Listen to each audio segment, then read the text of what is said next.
the type of content has grown into like discussions like with you, with followers, getting your story, getting your perspective, what you think it means to be a good man, how it compares to what society might think a good man might be, where you have learned some of your definitions of what it means to be a man and a good man, and whether that's important to you.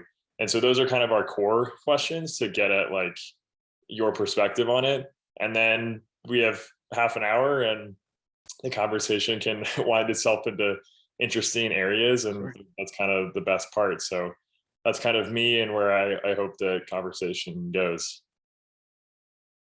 No, sounds great. Yeah, I'm excited.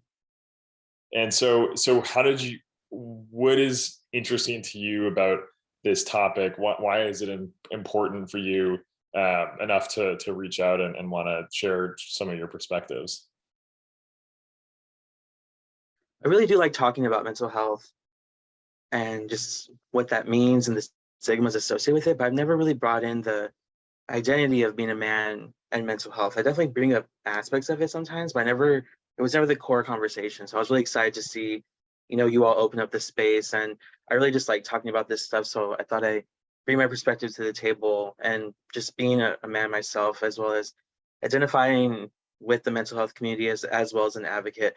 I think it's really important that we talk about mental health, and I see some resources here and there, but I don't think there's enough conversations happening in light of the men in mental health, which I think is a huge underserved community. I think that I see that a lot of times that men are not seen as underrepresented. I mean, they're definitely not in some aspects, but I think in some aspects there are, though. There are definitely careers where men are not represented, and then there are many spaces where men aren't represented. I think mental health is one of them, where a lot of men fear seeking out resources. And I think we need to affirm that there's nothing wrong with asking for help. And again, you talked at the beginning about kind of like the traditional masculinity. And I think traditional masculinity was kind of, pushing away from that narrative, which seeking help is okay. And I'm glad that there's a lot of men speaking up about these issues now, and a lot of other things. Like I even think, sexual harassment, sexual assault is a topic that's underrepresented by men. And I think people would be surprised how many men are actually assaulted or harassed. They're just not talking about it. And sometimes men may be harassed and not even think they were because of what they've been told, or they've been told certain things. They might not even see it as harassment, as has been defined for other people. And so I think that's probably why, because I see a lot of areas that men need to take more space, and not take more space, but just put themselves out there more in the space, and so that they can get help and really drive these conversations for other men that maybe really feel that they can't speak. That's why I want to also, like you said, to maybe inspire other people to get help and just kind of express who they want to be. Hmm. Yeah, no, I mean, you brought up so many important concepts. I think one of them being that excuse me, it is possible for men to be underrepresented. I think that many of the movements that we hear about that make great progress are in areas where they are needed, and oftentimes in those areas men are overrepresented. And so it, for sure, like you said, it can seem like uh, a blanket thing where men are always thought of at the forefront, and that's just that. But I think in mental health it can be more of an afterthought. And you brought up some elements of traditional masculinity where it's not a value to speak up about needing help, about or just being different from those traditional masculine ideals. And I think mental health is one of those that doesn't fit in like the older, more traditional constructions of masculinity. So for sure, yes, you had touched on like some super important concepts that I think conversations and putting them out in the public for others to hear about it is one effective way of just kind of loosening the conversation around it. I agree. No, definitely. I think the more conversations we have, the more comfortable people are about these topics. And once they're seen in the light, in the media, whatever it is, or online, maybe people don't feel like they're alone, and they can bring it up in their own life if they are at a place they can. But they can definitely hopefully resonate with some of the stories being told. Yeah, exactly. And more recently, we've been trying to make sure we cover a bunch of different themes to make it a little bit more concrete than just mental health, which is such a broad catch-all, and specifically in areas that are pretty underdeveloped in conversation with men specifically and affect men more prominently. So something like a father-son relationship, or male pattern baldness, or pornography, like things that primarily affect men and men specifically, and because of their underrepresentation in mental health, are specific problem areas that aren't really discussed. Like the resources, like you mentioned, you went out and looked for some resources specifically for guys, and there aren't that many great ones. And I think part of what makes a resource great is an element of community around it, and guys opening up and sharing. Because it might not exist in like a friend group or a family or a community where you call home. And I think we have to be careful too, because a lot of the narratives I hear is that it's the traditional forms of masculinity that are holding men back. I kind of disagree. That's not the only thing.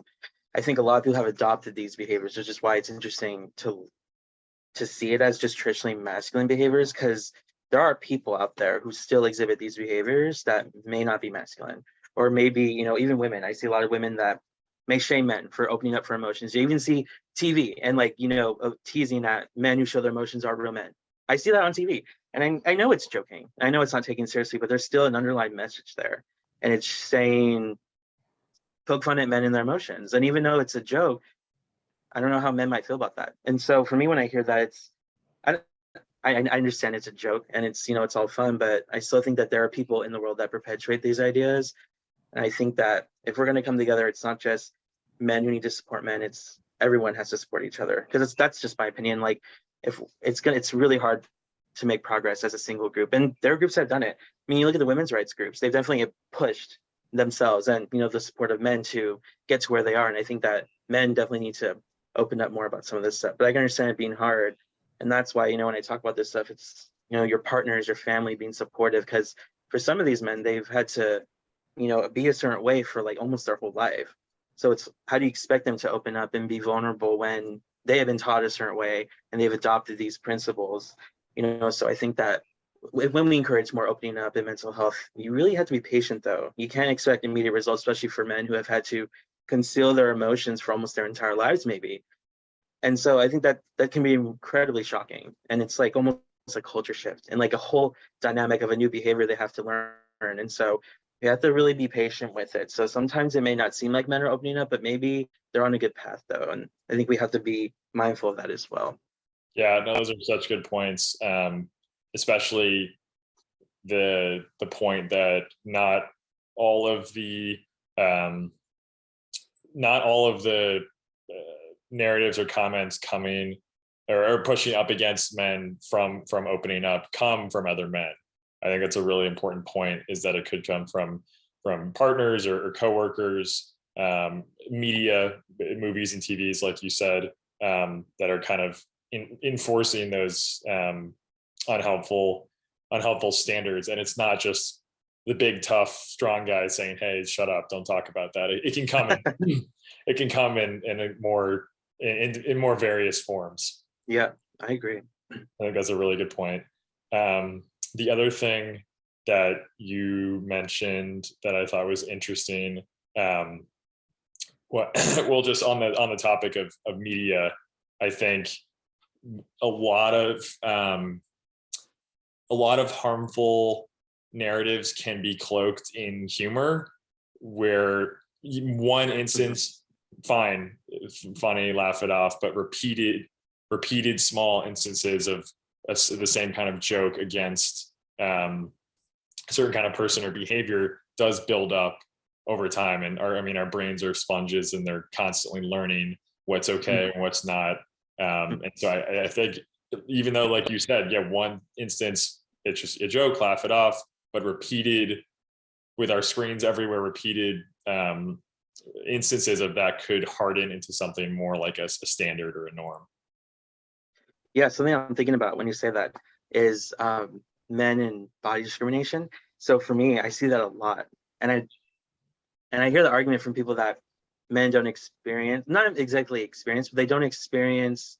Yeah, I hear that they don't really experience like body issues, which is completely untrue. I don't know how people can kind of come to that conclusion. And again, it really has to do with men not talking about their bodies. But, and I'm not, so what I'm going to say is like, it's interesting people think that. It's like, you know how many amount of men go to the gym and want a certain body, and they're working tirelessly to get that body. I'm not saying they hate their body and that's why they're doing it, but so many men try to look a certain way. And I think also we poke fun at, men who are overweight, and we also poke fun at, what size someone is. That's a huge thing that I see. And I don't think that means anything. You know what I mean? I know for some people it might be important, but when the amount of poking fun I see at men's bodies, I don't really see it on women's bodies as much. And I see in society, women's bodies are definitely, you know, sexualized and scrutinized, but the casual like joking about men's bodies I see is, in my opinion, kind of baffling because it happens a lot. And it's interesting we come to the conclusion that men don't experience body issues when a lot of people always say, oh, women have the bodies, the stereotypes of looking like a Barbie. And then they forget that there was a Ken doll and that was a slim, tan, white guy that was, the surfer dude or whatever he was. And so there were definitely body standards for men all the time. And women expect men to, not all, but there's always like the expectation that women want tall men, they want masculine men, or they want certain men. And some of the things we can't even completely control. Like expecting men to be tall, expecting men to be a certain size. Some of that's completely out of our control. And so it's sad to have that expectation on people. But if that's what, and here's my thing too, though, if that's something that you really need in a relationship, then I think that's fine, as long as you're transparent with the person. If don't date someone if they're not what you're really looking for, and then tell them, well, you're not really what I'm looking for, you're not really the height I want. Maybe you should have said that before, because that could be really hurtful. So that's something I think about a lot, is kind of like this unfair expectation on male bodies, if that makes sense. Totally. Especially men of color, because I identify as Hispanic, and there's a lot of pressure on men of color who have to be like even more sexual, especially when you mentioned like pornography, and I think that's kind of distorted like men of color because of how they're portrayed, in like pornography videos. And I think that's definitely damaged like some relationships and how people view men of color's bodies because of how they're portrayed in like pornography in the media and how hypersexual they are appeared as. It's kind of interesting, and not the best way.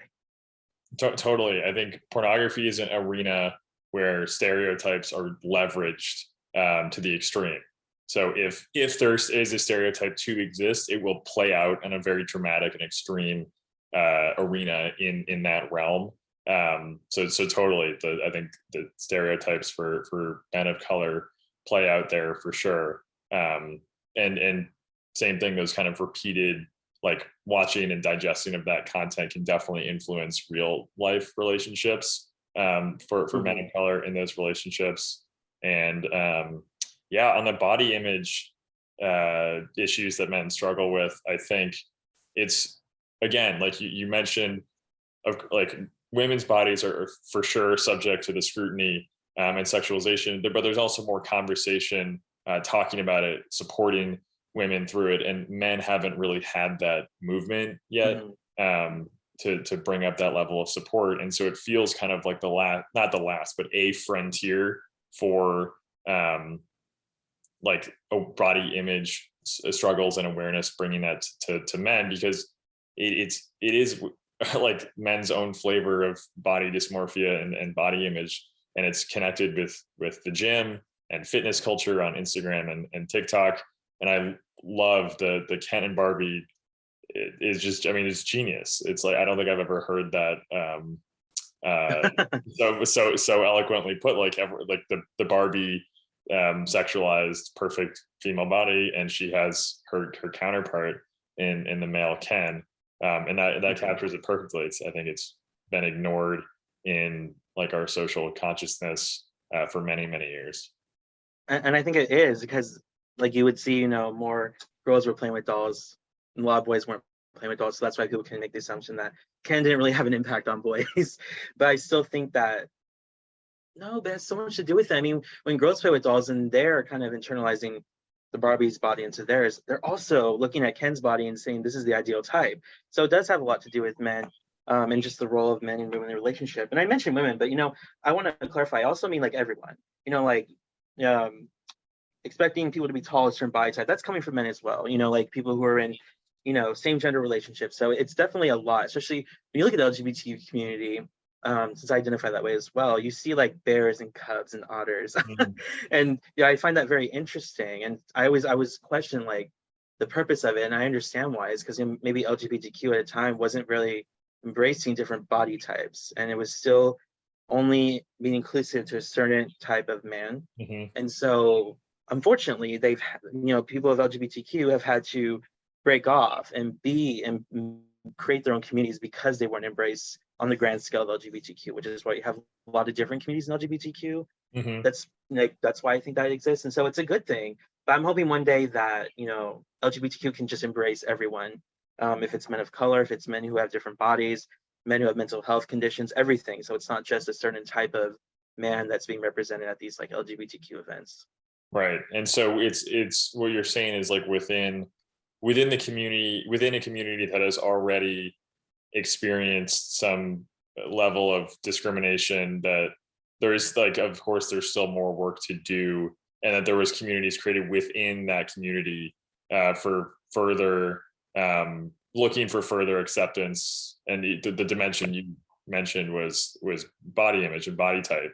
And so it would, you envision a space where those kind of community, like sub communities and subdivisions, aren't necessary, and that everyone's accepted on any basis. I mean, at this point, I think they'll always be necessary because they create such a strong culture that people who do identify as that certain body type would want to be part of it because, you know, it's a space where they can, you know, be themselves and be proud of their body despite, you know, what the world thinks. But I hope one day that it can become where there's just like one place that everyone's embraced. You know what I mean? Like, I'm not saying that they'll be unnecessary one day because I think that they very much are. But I would love it if, you know, one day it could be LGBT. I mean, that's for every single thing. Like, Right. I'm just hoping for every single space in the world to be more inclusive one day, where people don't have to find outside support. They can find it within their communities. Because what you mentioned is interesting because a lot of people don't realize that. But I mean, I think they do, but a lot of people don't talk about it. But like in like communities of color or LGBTQ, there's still a lot of discrimination that's going on against different groups. You know what I mean? Like I'll see a lot of LGBTQ men that are very sexist, or they'll be really racist. And so, you know, there's a lot of stuff that needs to be unpacked there. And I think that again, like what we're doing, just having more conversations about how exactly do we stop that, or how do we be more inclusive. And I think that it starts in, you know, your own communities, because that's where I'm seeing it like kind of perpetuated from different groups. Like I'll see some communities of color that are very homophobic, and that excludes me because I don't want to be a part of that as well. Even as a man of color, when I sometimes hear about the homophobia and see what's going on, it kind of just draws me away. So you have to be careful because you want your communities to embrace, you know, everyone that is a part of that community. It's all about the, you know, intersectionality. So, you know, when you talk about men's mental health, you have to make sure you're talking about, you know, trans men, men of color, every single man that can be impacted by mental health, even men with disabilities, because I'm a huge disability advocate, and that's something we do not talk about. Is just a lot of all disability discourse is like virtually like so like slim, like it's very much so not talked about. And so even bringing in like men who talk about disability, or all these just different groups coming together to talk about mental health, I think it's great. Yeah, I mean, and thank you for your work there. That's awesome that you work in the disability advocacy space. I totally agree. The discourse there is very light, and I part of the reason I love talking to so many people, because it helps me with doing the work that I do in intersectionality is such an important but challenging to execute on, making sure it's mental health is truly for everyone. And particularly in our space for mental health for men, making sure that we don't have a certain image of what that is, and keeping it flexible and open for anyone who might come across the resources. And then I wonder if we want to spend a minute or two just on intersectionality. What is, maybe for like a listener who doesn't know what that is and how it might impact access and experience with mental health resources? Not to put you on the spot, but it's I think no, it's okay. I was on a podcast talking about it recently. Oh, cool. And so yeah, people who don't know what intersectionality is or are interested in a different definition, I think intersectionality is, I mean, just think about your whole entire life. There's millions of aspects about yourself and they all make up who you are. And that's the same for intersectionality as it comes to social identity. So for someone who, like an intersectional example, I'll just even use myself, identify as Hispanic, LGBTQ, and disabled, and a lot of other things. But those are the three main areas that I focus on. And those three areas make the dynamic different. And so my experience is gonna be very different from someone who is maybe Hispanic and that's it, or a Hispanic woman. So those intersectionalities make the experience different. And I think they make the dynamic different. And I think when you have different identities that are kind of stacked against you, it, like you said, it kind of makes things less accessible. Because let's say someone is a person of color, they have mental health conditions, and they're also they live in a very poor environment. And we know in poor environments, mental health accessibility is not really there. And so all of those different layers, as well as being a person of color, maybe even being from a family where they hold traditional values, where they don't talk about mental health, they're very religious, or all these different things that make up the person, can make it more difficult for them to receive mental health access. So I think that is a definition of intersectionality. I hope that answers it. No, that's great and super helpful. It can be challenging to bring the right language to describe these social experiences. And I think you are incredibly eloquent with bringing in your own experiences. So I really appreciate you sharing that. And then I was also going to put you on the spot again for so we have been building a community for the past few years and have a couple thousand like engaged listeners, followers, and you clearly wanted to come talk with our team and share. So I just wanted to give you kind of the floor, and if there's anything you wanted to share or teach or pose a question using the platform that we have built, we're really hoping to like share with our followers. So whether it's, and if you don't have one, totally fine, but a story or a question, if there was anything that prompted for you reaching out to us that you would wanted to share, I just wanted to make sure with our last few minutes that you had that opportunity. Of course. Yeah, no, thank you. And I think some of the aspects of the interview we didn't touch upon, I thought would be interesting, because you said at the beginning, like, what does it mean to be a man? Mm-hmm. And I'll even like challenge listeners to question that themselves, because I don't know what it means. I think that's, I know that's like interesting, because this is a lot of the conversations about this, but I don't know what that means. Like when I was even thinking about what is masculinity, what is femininity, I don't know. I think it's a very hard thing to define, because you could say anything masculine is something that's manly, anything feminine is anything that's like women-like. But again, I think that we have just kind of determined that, like as a society, that that's what that is. But really, what does it mean? It doesn't, in my opinion, it doesn't really mean anything. And so even when people ask, like, how do you be a good man? How do you be a good woman? I don't know how to answer that, because I don't know really what that means. Like, how to be a good woman, how to be a good man, just, I think it's all about just being a good person.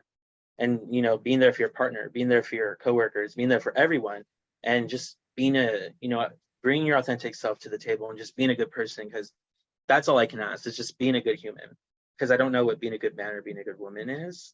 And I think it's interesting how we kind of get bogged in those details. When I see people have conversations about gender norms are changing and it's a bad thing, or they won't even say they're changing, they're just saying like the role of men is diminishing. I just think it's changing. And I think that may be a good thing, because a lot of people think that men haven't had, how do I explain this? Like they're saying like, a lot of times I hear about, the narrative of women who have to stay at home and take care of kids, and how hard that is, but we kind of forget that men have a lot on their shoulders that they have to take care of, because they also have a family, a wife or a partner, and they also have to make sure that they're fiscally responsible and bringing everything to the table. So they're kind of holding everything together, and that's a lot of responsibility too. And so I know some people would argue that being a good man is being a good provider, but again, I think that's kind of an old stereotype of what masculinity is. I think at this point, it's hard to say. And in my opinion, it really is just being a good person for your partner and for everyone that you can show up for. That's how I would describe it. And so I would challenge, like you said, listeners to think about that in that ways. How do you show up for people? How do you show up for the other men in your communities? All that stuff. So I hope that is kind of like what you're getting at when you asked that. Totally. And that, yeah, and that's how you interpreted, it kind of prompted you to think about good, what does it mean to be a good man or a good woman? And for you, it sounds like it's being a good human being and supportive and open and loving, are like the value-based things that would lead to a good person. So totally, totally great answer. I also think it's interesting. I think as we were discussing, I mean, the applying a gender norm, a gender split, a gender binary to a value like a good man or a good woman is inherently old school and traditional. And while it may not be the most eloquent like vehicle for those morals, it's still the language at which many men are operating on. And so in order to reach a lot of men still operating on those kind of older traditional gender splits, I think it is still of value to communicate in that realm, if that makes sense. So where a lot of guys, especially a lot of our followers, subscribe to those like good man ideals, and it's a really key purpose driver for them. The role of the provider, bringing food to the table, being a good partner, being a good dad. Though a lot of the conversations start on that wondering about what is a good man. And so I love the pushback, because it's true. Like a good man is just a good person. Yeah. But I've depending on the audience, how progressive or conservative they might be, having the gender nuance to that value good can actually be helpful, because a lot of men are on that path. Yeah, no, thanks for bringing that up. And no, I agree with that, because at the end of the day, there's nothing wrong with those values that you mentioned. And so if you go, being a good man is being a good father, a good provider, and if that's how they're interpreting it and that's how they're leading, that's fine then, because those are good things to live by. You know what I mean? And so, I mean, of course, you mentioned it. So I think that, I don't think there's anything wrong with that either. So it really depends, like you said, who's your audience, who's listening, even like different ages. And we have to be very open to that, because there's some, like I said, men who are older who still hold on to these values. And it really depends on what values they're holding on to, because oh gosh, I can get into it, but so even like the term toxic masculinity, I'm not the biggest fan of. I think if you want, you can say these are some traditional behaviors of masculinity that are toxic. That's fine, because you're pointing out the behavior. I'm not a fan of the blanketed statement of toxic masculinity. Agreed. And I don't know how, like when I hear that, I'm like, what are we talking about? Like what parts of masculinity are you talking about? All of it? And a lot of people are gonna go, no, I don't mean that. I'm like, you might. And because I've been in spaces where they joke and say testosterone is toxic, it's the evil thing in men. And I know they're joking, but again, what we said before about joking, there's still the subtle messaging. And if you keep saying it, it definitely, holds weight. Yeah. And it definitely does. And I hear that.